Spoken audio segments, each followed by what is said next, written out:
Wa qala Abu Hanifah, menurut Imam Abu Hanifah macam mana?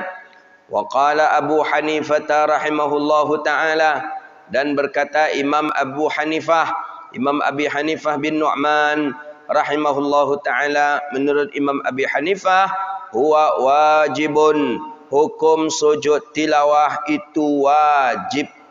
Wajib. Jadi kalau tak diamalkan berdosa. Kalau tak kita kerjakan berdosanya. Itu menurut Imam Abi Hanifah bin Nu'man dalam mazhabnya Imam Hanafi. Imam Hanafi.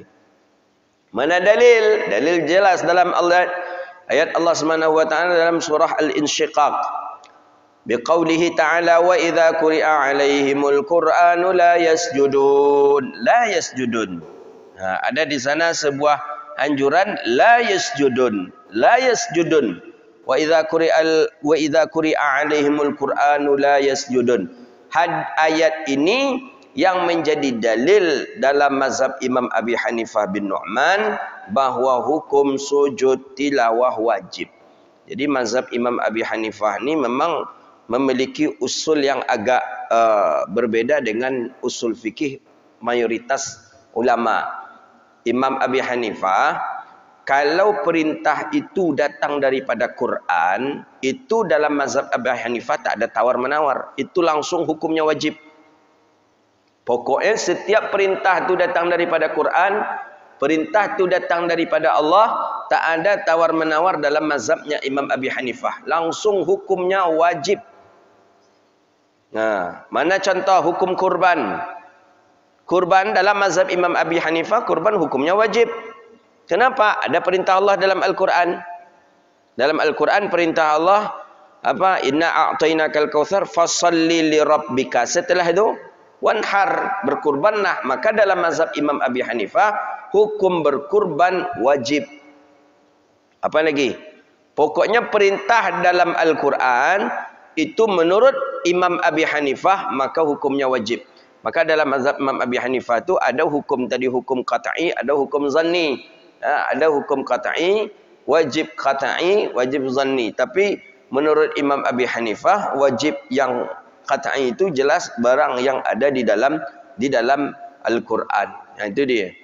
Jadi mazhab Abi Hanifah agak-agak beda-beda tipis dengan mazhabnya Imam Daud Az-Zahiri.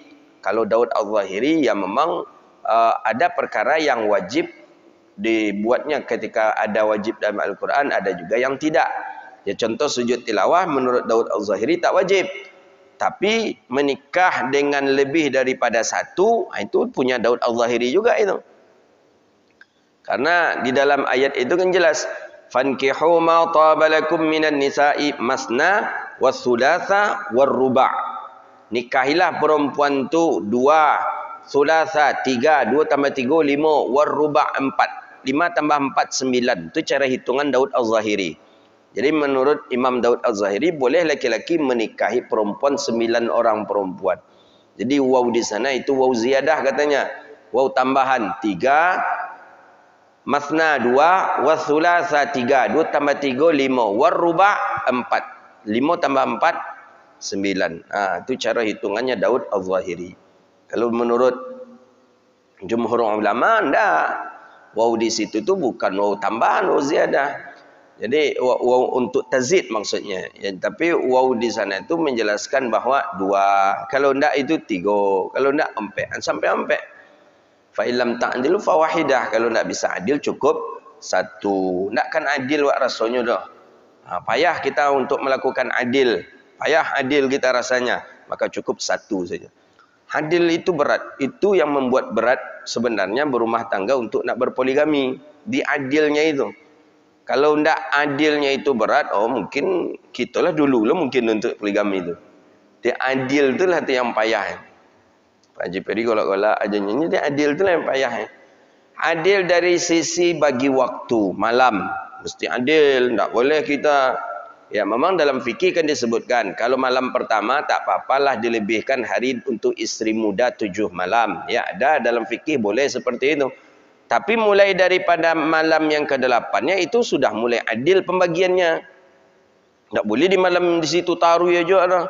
Sehinggalah payah pula mak pajanan pulang tua ke Mana abak wang alun pulang lah, alun pulang je lah kata. Situ je lah, ianya sedang dapat mainan barunya nak kan lah anak punya baik amat dapat ayah dapat permainan baru. Jadi ya bagi adil dari sisi waktu, adil dari sisi nafkah zahir, nafkah batin. Adil dari sisi ya pasti kalau mahabbah, kalau rasa kasih sayang itu susah untuk adil, pasti susah untuk adil dalam masalah urusan hati, susah pasti. Yang namanya sifat al-insaniyah, namanya sifat manusia pasti ada lebih kurangnya. Mungkin ketika di rumah bini yang pertama teragak ke rumah bini yang kedua, pasti tu. Tiba di rumah bini yang kedua, terasa-rasa you hebat bini yang pertama memasak.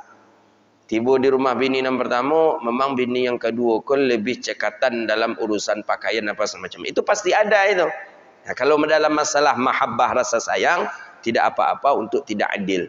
Tapi kalau dalam masalah jatah hari, jatah nafkah, itu mesti harus adil.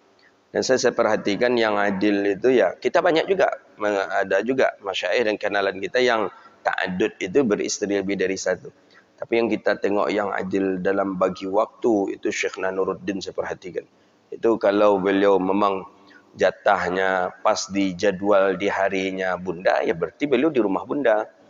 Kalau itu pas di jadwalnya, dihitungnya itu bagiannya bagian hitungan per 10 hari kah atau per tiap bulan. Nanti kalau sebulan lamanya di rumah bunda, pasti beku di rumah umi di Bogor tu ada sebulan pula tu. Beku nanti di rumah mama sebulan pula.